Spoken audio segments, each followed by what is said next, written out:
weekly wrap up. So far I've only read one book, and I'm in the middle of reading another, and I'm about to start a third or start a second book. Just gonna bring it in. I read Craven Manor. I absolutely love this book. It was a 4-star for me. And basically it's about a guy who's homeless and his cousin brings him in. However, his cousin's not the greatest. He slob, gamer, things like that. And he brings a third roommate, and new roommate takes over his room and makes him need to sleep on the couch. He's getting tired of how he's treated, but he has nowhere else to go. And then one day he discovers an envelope underneath the door telling him he is offered the groundskeeper job at this location. And at first he thought it was a prank, but he still wanted to see. So he decided to go out, discovered the mansion, and it's like really creepy. And so then he goes back and still is like reconsidering. And then that's when his cousin brings the roommate, and he ends up having to sleep on the couch. So he's like, screw it, I am going. Not gonna lie, I would too. However, I'm such a scaredy cat. There are a couple of rules. He can't go outside between midnight and dusk or dawn. If he hears tapping on the door, to ignore it. Do not open it, as well as keep the curtains closed. As well as one other big one is do not open the tower door that's in the house. And at first he's like, okay, whatever. Then he discovers that a majority of those rules pertaining to there's actually a ghost, but he's not. At first obviously he was scared, but now he's like, okay. And it's a 12-year-old girl who used to live in the manor, and so it's kind of, he discovers a couple of things, and then of course his cousin breaks in, starts just like ransacking things and starts taking things, and he gets flown off of the house through a window, and then he comes back for revenge, and it kind of builds up to this massive fight, as well as the tower gets unlocked, as it were. I really liked it. It really, it grabbed my attention. It was a easy read thing and everything like that. But yeah, that is Craven Manor. Now the book that I am reading is Kill For Me, Kill For You.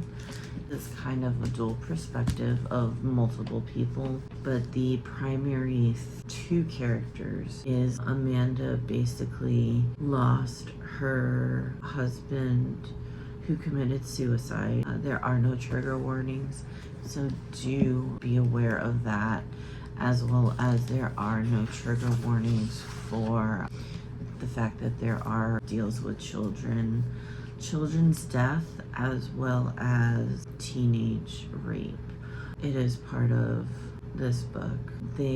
Someone kidnapped her girl, and the husband just for a split 2 seconds, and the girl was taken, and they had a video, and it looked like this one powerhouse person. Well, come to find out, it got discharged because the powerhouse person who did it has expensive lawyers and is part of this really company that he got everything discharged, and now he is suing her for emotional damage, and she's beyond pissed, and she's actually trying everything in her power, since the justice system will not serve him correctly.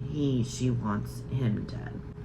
Flip is a Ruth, and Ruth it's her and her husband, and all of a sudden her husband went out with friends and hears noises downstairs and thought it was the husband. She goes downstairs, and there was actually an intruder. She wakes up in the hospital and discovers that she got stabbed wounds, and the stab wounds penetrated part of her organ where she cannot have any kids, and that completely devastated her because they were in the midst of trying for a child. So I can't imagine, but to have it taken away like that. So she has been basically paranoid, thinking that he is going to come back and finish the job because it's a known killer and he's never left a job unfinished. She's kind of paranoid to go doodly so. And I'm at the part where they're actually at a restaurant. She was able to get enough courage to go out on to a restaurant. However, doing so, she discovers that there was a guy that was sitting like just him at a table, and he said the same exact phrase as before. That's where that point of view kind of like stopped. And so you kind of go back to Amanda, and Amanda has to go to these parent loss classes. And during it, she befriends a person named Wendy. They go to a bar after the meeting, and they discover who their real names are. They are in the midst of like, I'll kill your person if you kill mine, as long as we have strong alibis for the exact time of the murder. And so that is where that is. And that's kill for me, kill for you. And then I do have another book I am reading. However, I'm doing my very first collab. I am not going to be showing you what I am reading, but it is for a secret project. So you will see that eventually. I'm not entirely sure when. That's all the updates for now. I did want to say, my son, we went to Barnes & Noble yesterday. Okay, we went to Barnes & Noble yesterday, and my son likes the Choose Your Own Adventure books. He actually discovered a new one the other day, and this one is super cool. So it's called Exit. It's based off of the actual board game. They actually have a board game of these, and basically it is super cool. So you have to figure out who did it, and like there's parts of the book that you have to like write on. It is kind of like a one and done. So I'm trying to, so like look, so like it tells you like kind of like how to set these things up, and it's supposed to like reveal. So it's like this shows you like those, it's in here, hold on, like reveals messages, and like you actually cut these out to try and actually solve these. And there's like a whole bunch of them, and each one has different puzzles and clues to solve it. Actually thought that was super cool. And like in the middle, it gives you like a key, and you're supposed to like kind of like help solve. So I think that's super cool. So that's what my son wanted to get yesterday, so we got him that. Outside of that, that's pretty much it. Nothing new. I don't know what we're doing today. I'm just gonna be just kind of chilling, reading. It's like 7 in the morning. Yeah, don't know why. It's been freaking cold to where it's like in the 20s right now. I'm not liking it. I want it warmer, but I definitely want it warmer, but we shall see. I will check in with you once I have a update, or once I have something to check in. I'm just checking in really quick. I am 50% through Kill for Me, Kill for You. And we're at the part where, so she has to go through like a child loss after the group. They make a pact as far as, I'll kill your person, you kill mine. Naomi comes in and is like, look, you have to mine tonight. I already killed yours, or they'll be coming after you. And Amanda is not entirely sure, but she goes through with it. Things go awry where she doesn't do it how she planned on initially. She does go through with it to where she thought that that she discovers, one, he made the attack but is in critical condition, and two, Naomi cannot be found. Like, the articles about her and her story, completely not found. When she tries to search her name, like, it cannot be found. And then on top of it, she said that she killed Crane, who is the one that she wanted to kill. And literally the next day, she finds him and he is living and breathing.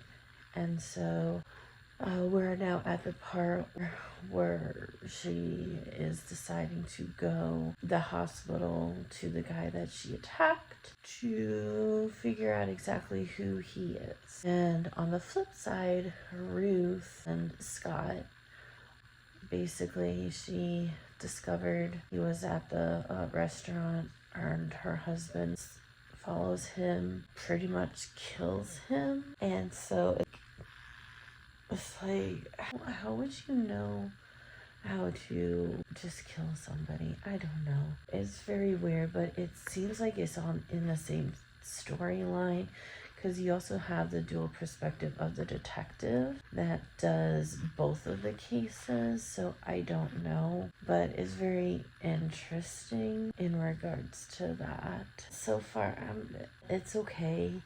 I'm giving it, as of right now, probably anywhere between a 2 and 3. But I will check in. I'm hoping to finish it, but we shall see. And then I will check in a little bit. I'm doing a wrap up for this weekend.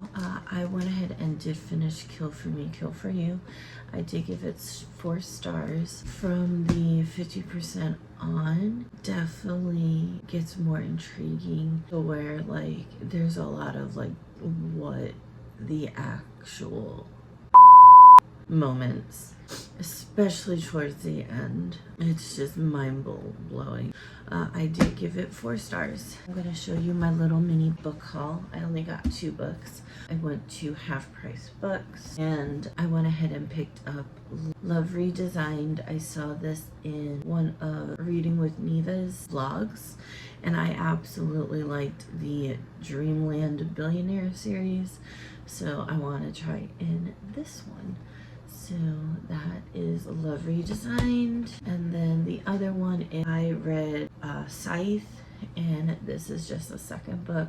I want to finish, it is a duology, so I kind of want to at least finish a series sometime this year. So I'm gonna try and do the Scythe series. And since I got Scythe, I gave it 5 stars last year or in 23. I can't remember when. I'm hoping this is the same, but fingers crossed that happens. Alright, I hope you enjoyed this weekly vlog. Do button hit subscribe, and if you want to follow along in real time, I do have all the channels that I belong to down below. Outside of that, you have a wonderful day and have a wonderful upcoming week.